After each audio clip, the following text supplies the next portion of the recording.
청소년 야사 교화, 환락의 고뇌로부터 괴로워하는 야사 제도. 부처님은 오 비구를 거느리고 녹야원에서 한동안 머무르셨다. 어느 날 새벽 일찍이 부처님은 맑은 강물에 얼굴을 씻고 강변을 조용히 거닐고 계셨다. 그때 강 저쪽에서 나는 괴롭다 고 미친 사람처럼 이리 뛰고 저리 뛰는 바라나시 제일 재벌의 아들 야사를 교화하여 환락과 고뇌로부터 벗어나 출가 수행의 길을 가게 하고, 야사 친구 50명도 함께 출가하여 고통에서 벗어나 아라한이 되게 하시다. 이 56명의 처음 제자들에게 그 유명한 전도 부촉을 하셨다. 환락의 고뇌로부터 괴로워하는 야사 제도. 시타르타 태자는 6년의 고행 끝에 붓다가야 보리수 아래서 온 우주의 진리인 연기법을 깨닫고 부처님이 되셨다. 석가모니 부처님께서는 200km나 떨어진 바라나시의 녹야원까지 걸어오셔서 6년 동안 함께 수행하던 오 비구에게 첫 법륜을 굴리시어 그들을 제도하셨다. 오 비구에게 그 당시 인도의 외도들이 주로 수행했던 극단적인 고행과 관능에 따라서 살아가는 쾌락주의의 양극단을 초월한 중도를 설하시고, 8가지 성스러운 길인 팔정도를 설하시고, 고진멸도 사제를 차례차례 설하시어 오 비구를 아라한의 경지로 이끄셨다. 부처님께서는 얼마 동안 녹야원에 머무르면서 오 비구에게 법을 설하셨다. 어느 날 새벽에 부처님께서는 맑은 강물에 세수하시고 고요히 강변을 산책하고 계셨다. 그때 저쪽 강기슭에서 이리저리 뛰어다니는 한 젊은이가 보였다. 그는 마치 미친 사람처럼 마구 고함을 치며 뛰어다녔다. 아, 괴롭다, 괴로워. 태폐적인 삶의 괴로움을 느끼다. 그는 바라나시에 살고 있는 거부장자의 외아들 야사였다. 야사는 왕자와 버금갈 정도의 호화로운 생활을 하고 있었다. 그의 성격은 부드럽고 온화했다. 그에게는 궁전 같은 세 곳의 대저택이 있었다. 춥지 않은 따뜻한 겨울 저택과 찌는 듯한 더위를 피할 수 있는 여름 저택, 다른 하나는 1년에 4개월이나 비가 내리는 인도의 우기 중에도 습하지 않은 우기를 위한 저택이었다. 야사는 그때 우기 저택에서 넉 달 동안 남자 없이 하녀들의 시중을 받으면서 온갖 호의호식을 하며 살았다. 부호의 아들이었던 야사는 날마다 연애를 베풀었다. 지난 밤에도 가수들과 고이들과 악사를 데리고 흥겨운 연애를 밤늦게까지 즐겼다. 사람들은 술에 취해 피곤이 덮치자 아무데나 쓰러져 잠이 들었다. 밤새 득불은 밝게 비치고 있었다. 이른 새벽 제일 먼저 잠에서 깨어난 야사는 어지럽게 쓰러져 자고 있는 시녀들의 추한 모습을 보았다. 여기저기 쓰러져 곤히 자고 있는 시녀들의 모습은 마치 시체더미와 같았다. 지난 밤에 어여쁘게 치장했던 시녀들의 아름다운 모습은 그 어디에서도 찾아볼 수 없었다. 이 모습을 본 야사는 불현듯 세상을 싫어하는 마음이 생기고 두려운 생각이 들었다. 극도의 활락과 호화로움, 태폐적이고 쾌락적인 생활에 염증이 났다. 야사는 황금 신발을 신고 저택을 뛰쳐나와 아, 참으로 괴롭고 어지럽다 고 외치면서 거리를 헤매다가 녹야원까지 오게 된 것이다. 괴로움에 가슴을 쥐어짜는 듯한 목소리로 반복해서 외치고 다니는 야사의 소리를 듣고 부처님은 말없이 강 건너에 있는 그 젊은이를 바라보고 계셨다. 이윽고 젊은이는 어떤 힘에 이끌리듯 강을 건너 부처님 곁으로 왔다. 그리고 부처님 앞에 두 무릎을 꿇고 앉아 애원하는 목소리로 말씀드렸다. 아, 정말 괴로워서 못 살겠습니다. 이 괴로움에서 저를 구해 주십시오. 부처님께서는 간절하게 청하는 야사에게 말씀해 주셨다. 여기에는 괴로운 것이 아무것도 없다. 대체 무엇이 그렇게 괴로우냐? 부처님의 말씀을 듣고 야사는 괴로움을 느낀 원인, 태폐적인 삶에 대해 부처님께 말씀드리면서 괴로움에서 구해달라고 거듭 간청하였다. 보시를 향하고 애욕에서 벗어나면 안락하리라. 야사야, 이리로 와 앉아라. 여기에는 아무 괴로움도 없고 어지러움도 없다. 내가 너를 위하여 법을 설하리라. 야사야, 이 세상에서 행하는 것 중에 가장 수승한 행위 보시이다. 보시란 대가를 바라지 않고 아낌없이 남에게 베풀어주는 아름다운 행위다. 남을 위하여 베푼다는 것은 자기 자신을 위해서도 얼마나 행복한 일인지 모른다. 그리고 계율을 준수하면 천상에 나게 된다. 여러 애욕에는 화난과 공허함과 번뇌가 따른다. 애욕에서 벗어나면 큰 공덕이 드러난다. 야사야, 계율을 잘 지키면 마음도 몸도 편안하고 행복하다.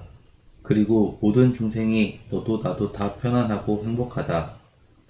그리고 다음 세상에는 천상에 태어나 안락하리라. 부처님께서 야사에게 인생의 괴로움의 원인과 괴로움에서 벗어나는 길을 가르쳐 주시자 야사가 감동하여 부처님께 말씀드렸다. 부처님, 저는 이제까지 한 번도 남을 위해 베풀어 본 적이 없습니다. 이제까지 제 자신만 생각하고 살았습니다. 제가 얼마나 어리석었는지 이제야 깨달았습니다. 부처님, 저는 이제까지 오용락에 빠져 살았습니다. 그것은 순간적인 즐거움이 지나면 늘 허전하고 괴로웠습니다. 이제 부처님의 말씀을 듣고 제 마음은 정말 편안하고 기쁩니다. 부처님의 법문을 듣고 크게 기뻐하며 마음이 청정수처럼 맑아진 야사는 그 길로 머리를 깎고 출가하여 부처님의 제자가 되었다. 진리에 눈뜬 야사장자, 최초의 제가신도가 되다. 한편 야사의 집에서는 외동아들이 이른 아침부터 보이지 않자 온 집안이 발칵 뒤집혔다. 사방으로 사람들을 보내 야사를 찾게 하였다. 야사의 부친인 야사장자도 야사를 찾기 위해 돌아다니다가 선인들이 모여 수영하고 있는 녹야원으로 왔다. 녹야원 강가에 아들의 황금 신발이 버려져 있는 것을 보고 아들의 이름을 소리쳐 부르면서 마침내 부처님이 계신 곳으로 오고 있었다.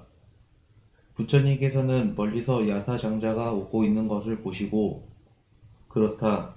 신통 변화를 써서 장자가 여기 앉아서도 이곳에서 함께 수행하고 있는 야사가 보이지 않게 해야겠다고 생각하고 방편을 쓰셨다.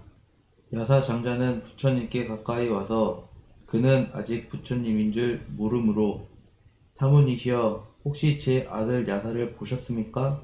라고 여쭈었다. 부처님께서는 야사 장자에게 거기 좀 앉으시오. 여기 앉아 있으면 틀림없이 아들을 볼 수 있을 것이요. 라고 말씀하셨다. 야사 장자는 부처님의 말씀을 듣고 아들을 만날 수 있을 것이라는 생각에 기꺼이 부처님께 예배를 하고 한쪽에 앉았다. 부처님께서는 자리에 앉아 야사 장자에게 순서에 따라 법을 설하셨다. 보시, 지계, 천상에 태어나는 것에 대해 설하셨다. 또한 모든 욕망에는 허물과 재앙이 따르고 비열하고 깨끗하지 못한 것에 대해 설하시면서 이 미혹에서 벗어나는 것이 이익을 말씀하셨다. 그리고 부처님께서는 야사장자가 건전한 마음과 부드러운 마음, 편견에 사로잡히지 않고 마음이 환희롭고 깨끗함을 아시고 최상승법을 설하셨다. 하얗고 깨끗한 천이 완전하게 물들듯이 장자의 마음속에는 이제 번뇌도 더러움도 없는 진리를 보는 눈이 생겼다. 그리고 모든 의욕도 사라지고 오직 법의 기쁨만이 마음에 충만한 장자가 환희에 찬 목소리로 부처님께 말씀드렸다. 훌륭한 일입니다, 세존이시여. 훌륭한 일입니다, 세존이시여. 마침 넘어진 자를 일으켜 세우듯이 혹은 가려진 것을 드러내듯이 혹은 길을 잃은 사람에게 길을 가리키듯이 혹은 눈이 있는 사람은 보리라고 말하여 어둠 속에서 등불을 켜들듯이 부처님께서는 저희 눈을 뜨게 하셨습니다. 저를 제가 신자로 받아주십시오. 저는 오늘부터 목숨이 닿을 때까지 부처님께 귀의합니다. 부처님께 삼배를 올리며 귀의하는 야사장자를 부처님께서 제가 제자로 받아들이셨다.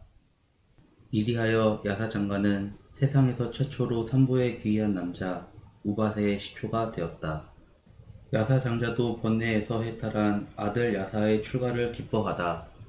부처님께서 아버지 야사장자를 위하여 법을 설하실 때 야사는 본대로 아는 대로 자기의 마음을 관찰하고 집착이 없어져 번뇌에서 해탈하였다. 이러한 모습을 보신 부처님께서는 마음속으로 야사는 이제 세속의 생활로 돌아간다 하더라도 집에 있을 때처럼 욕망을 즐기지 않을 것이다. 그러니 이 신통변화를 거둬 야사가 장자의 눈에 보이게 해도 되겠다고 생각하시고 야사의 머리를 어루만지시니 야사의 모습이 드러났다. 야사 장자는 아들의 모습을 보고 야사 여기 있었구나. 야사야 너의 어머니는 내가 사라져 슬픔에 빠져 있다. 어서 집으로 가서 내 어머니가 괴로움 때문에 돌아가시지 않도록 하자라고 말하였다. 부처님께서는 야사 장자에게 장자여 이제 야사도 당신과 마찬가지로 모든 집착이 없어지고 마음이 번뇌에서 해탈하였소. 이제 야사는 세속에 돌아간다 하여도 전처럼 욕망을 즐기지 않을 것이요 라고 말씀하셨다. 부처님의 말씀을 들은 야사 장자는 세존이시여 야사에게 집착이 없어지고 마음이 번뇌에서 해탈하였다는 것은 야사를 위해서 아주 좋은 일입니다.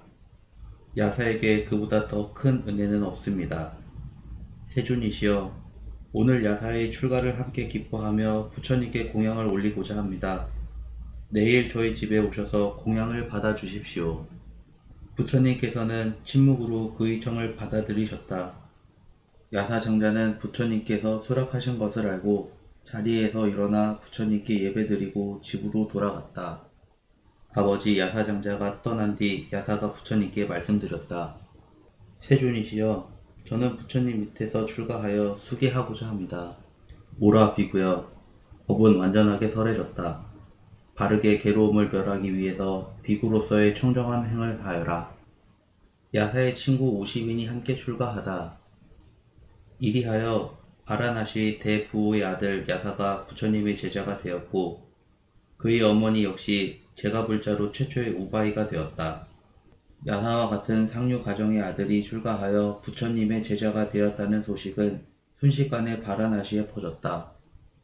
더욱이 야사처럼 학식 있고 재능이 많은 그야말로 전도양양한 청년이 출가하였다는 것은 하나의 큰 사건이었고 바라나시 젊은 청년들에게 커다란 충격을 주었다.